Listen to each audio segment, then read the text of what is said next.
बड़ा ही सुंदर ब्राह्मण का जीवन है। भगवत आराधन, भगवत सेवा ही जीवन है उसका। बहुत बड़ा विद्वान है, ब्राह्मण है, नित्य होम करता है। सज्जनों, मनुष्य के जीवन में आपके आने के दो मार्ग हैं। हमारे आपके अंदर पाप दो मार्गों से प्रवेश करता है, आंखों के मार्ग से और कान के मार्ग से। पाप जब भी हमारे अंदर प्रवेश करेगा, या तो आंखों से या कान से। अपनी इन दो इंद्रियों पर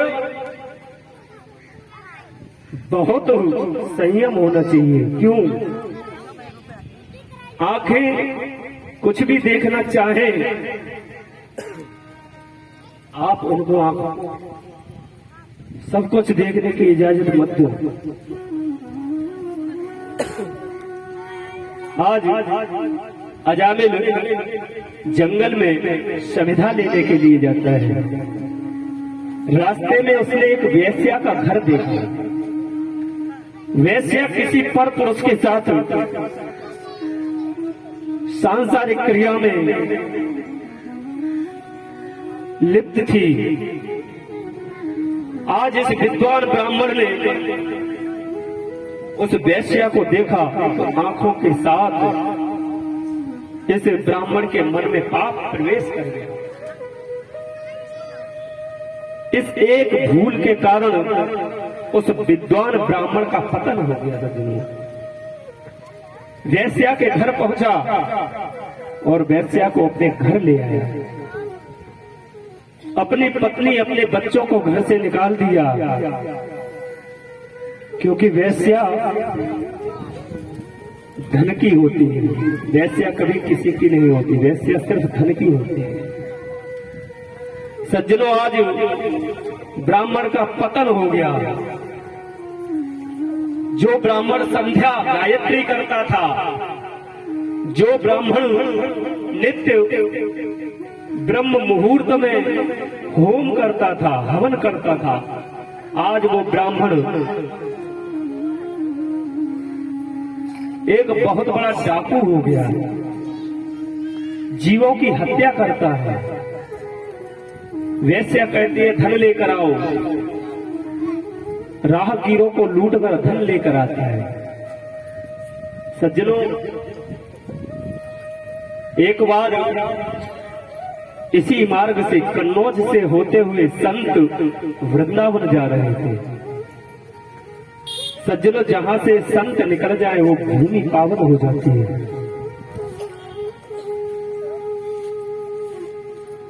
आज संतों ने अजामिल के नगर में प्रवेश किया। कुछ लोगों से पूछा, हमको किसी भक्त का घर बताओ, हमको रात्रि विश्राम करना है।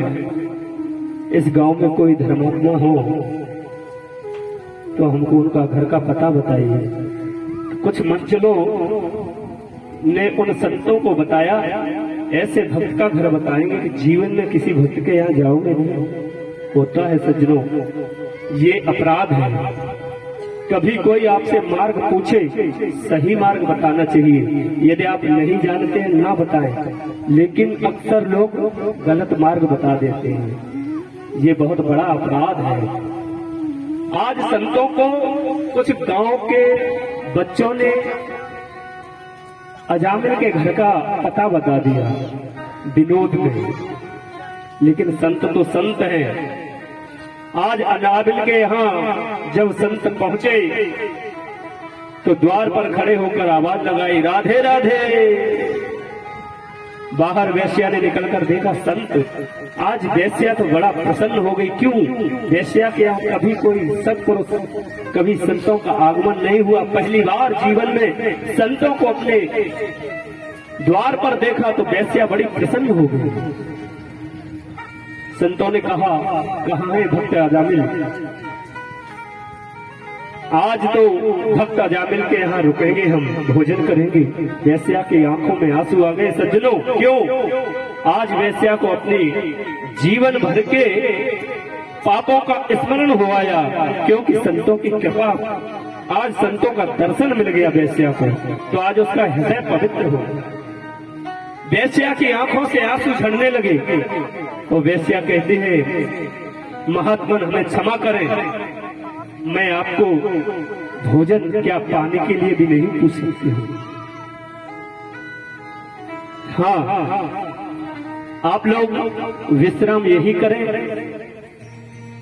मैं आपको सूखी सामग्री प्रदान करते हूँ, आप लोग सुंदर भगवान का भोग बनाइए और आनंद पाइए। आज सभी संत वही अजामिल के यहाँ एक बगीचे में रुक गए और बड़ा सुंदर प्रसाद बना। सज्जनों, जो संतों में महंत जी थे, सबसे बड़े थे, प्रसाद पाने बैठे, पहला निवाला मुख में रखा तो आज महंत जी की आंखों से अश्रुपात होने लगा। क्यों? क्योंकि संतों ने सोचा आज इसका अन्न ग्रहण कर रहे हैं, इसका उद्धार नहीं किया तो कैसे हम भगवान को मुख दिखाएंगे। संतों ने ठान लिया इस अजामिल को बदलना है।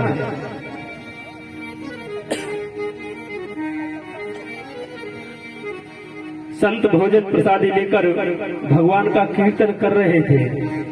उसी समय वो दुष्ट अजामिल हाथ में नंगी तलवार लिए कंधे पर जंगली पशुओं को मार करके लेकर आया, धन में लूट कर लाया और द्वार पर संतों को देखा तो एकदम क्रोधित हो गया।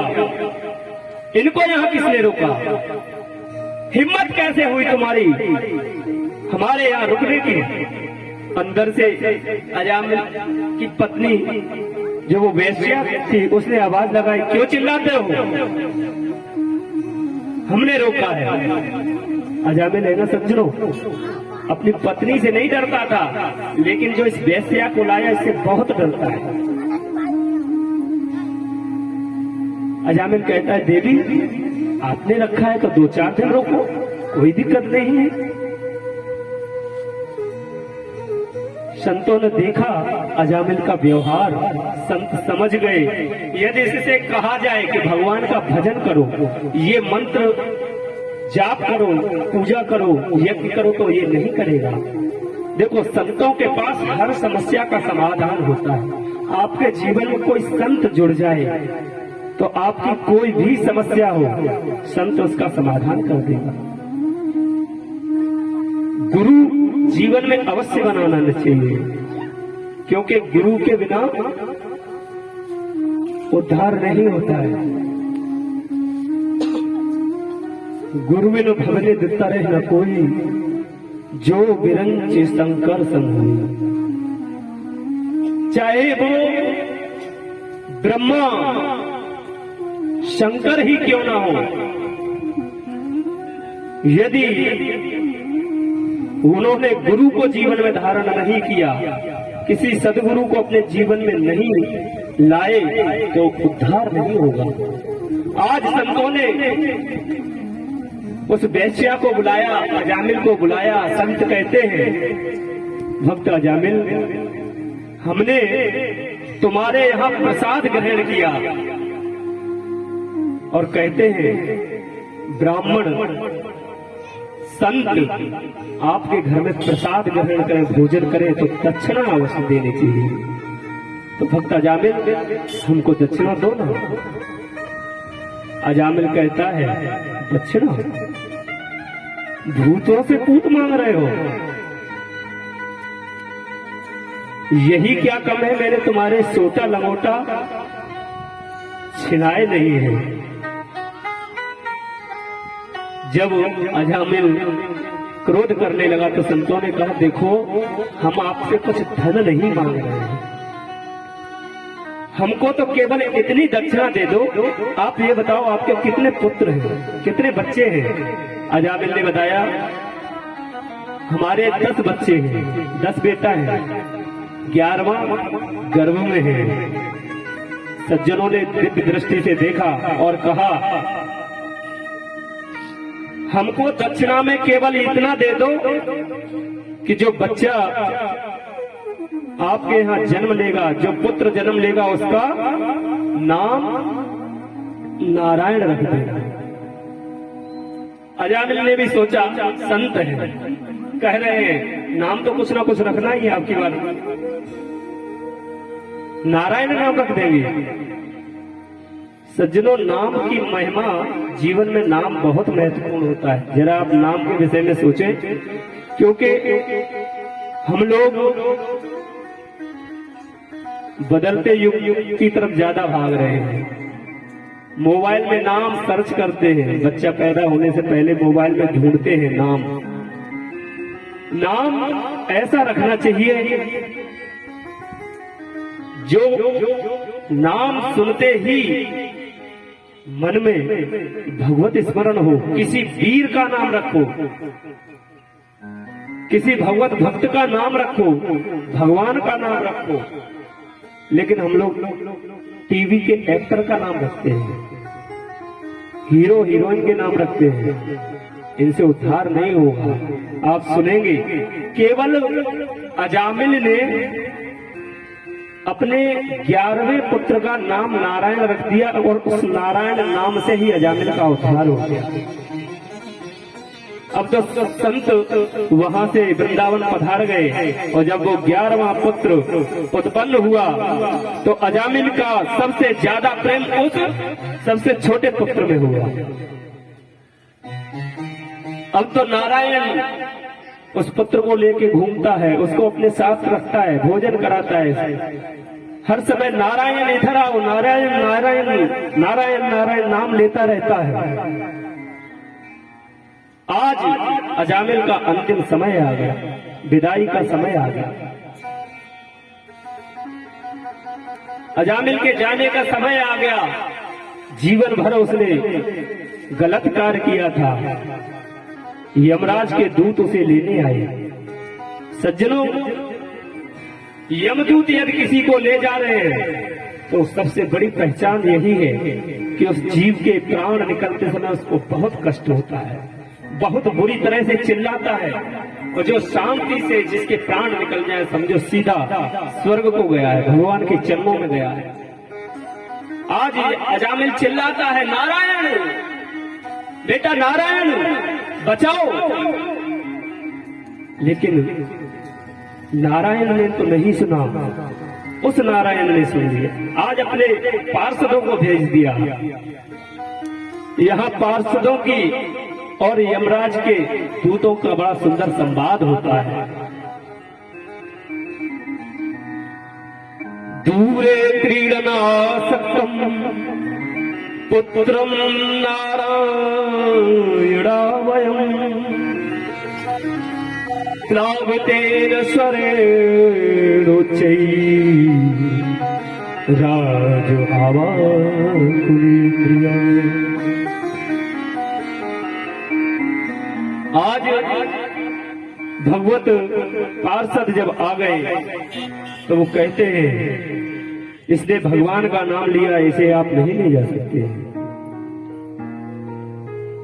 यमराज के दूत कहते हैं, हमारे स्वामी का आदेश है, उन्होंने इसके लिए भेजा है, हम इसे लेने आए हैं। बहुत देर तक दोनों का शास्त्रार्थ हुआ। अंतिम में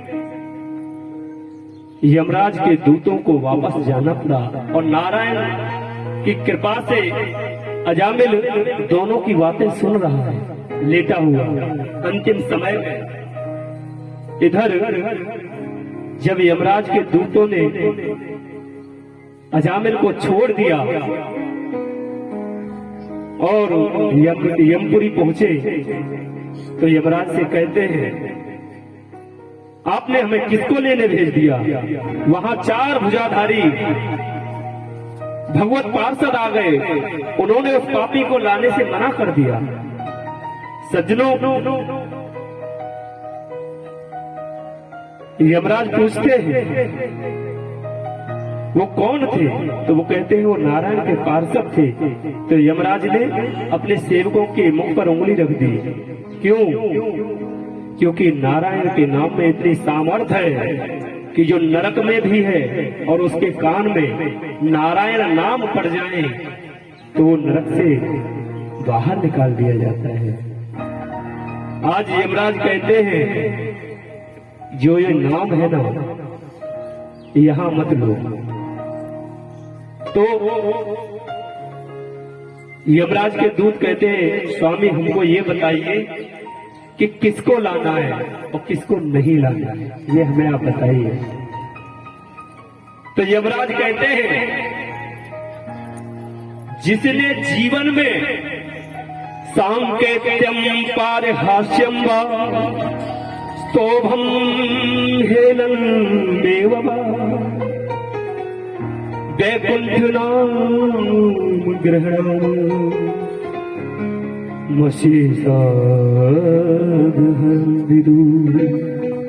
सांकेत्य में भैया गोविंद आना, भैया नारायण आना, ये हो गया सांकेत्य। आपने अपने बच्चे का, अपने भाई का किसी का नाम रखा, अरे बेटा राधा आना, तो यदि आपने संकेत में भी नाम लिया तो नारायण यमराज अपने दूतों से कहते हैं जो भगवान का नाम संकेत में भी ले कभी भी भूलकर उसको यमपुरी में मत लाओ, नरक में मत लाओ। सांकेत्यम पार हास्यम, कभी कभी बच्चे जानते नहीं है, अबोध व्यक्ति होते वो जानते नहीं तो वो हंसी हंसी में भी भगवान का नाम लेते, राधे राधे राधे राधे। यहाँ मैं देखता हूँ घर में ये हमारी यजमान की छोटी सी कन्या है, तो उसकी बुआ उससे नाम लुभाया करती है, कभी कभी कहती है बेटा गोपाल बोलो, गोपाल गोपाल। मैं सुनता रहता हूँ अंदर। तो जो ये अभी वो बच्चा नहीं जानता है कि ये क्या है, लेकिन वो हास्य में भी यदि भगवान का नाम ले रहा है तो यमराज कहते हैं जो हंसी में भी भगवान का नाम ले उसको कभी यमपुरी में नहीं लाना चाहिए। तो कहते हैं लाना किसको चाहिए? तो यहां बताया सज्जनों बड़े ध्यान से सुनना। जिह्वानावत्ते भगवत गुणनावधेयम् चेतश्च न स्मरते तच्चरणारविन्दम् कृष्णाय नो नमत्याक्षरे कदापि तारानयध्वमसतो कृत विष्णु कृत्यम। जिसकी जीव कभी भगवान का नाम नहीं लेती है, जिसकी जिज्ञा कभी भगवान के गुणों का गुणानुवाद नहीं करती, ऐसे पापी को नरक में ला करके यमपुरी में लाकर छोड़ना चाहिए। इसलिए भगवान का नाम अवश्य लेना चाहिए सज्जनों। जब इस प्रकार से अजामिल ने सुना कि मैं तो अपने पुत्र का नाम ले रहा था, बोलो गोविंद भगवान की। अजामिल को ज्ञान हो गया। अभी तक तो पुत्र को स्मरण करता था, लेकिन अब अजामिल भगवान का भजन करने लगा।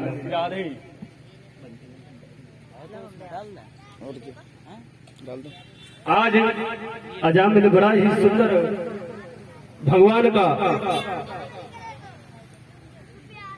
नाम स्मरण करता है और अंतिम में अजामिल का उद्धार हो जाता है। सज्जनों, यहाँ षष्ठम स्कंद समाप्त होता है। आगे सप्तम स्कंद में भक्त प्रहलाद की कथा सुखदेव जी राजा परीक्षित को सुनाते हैं।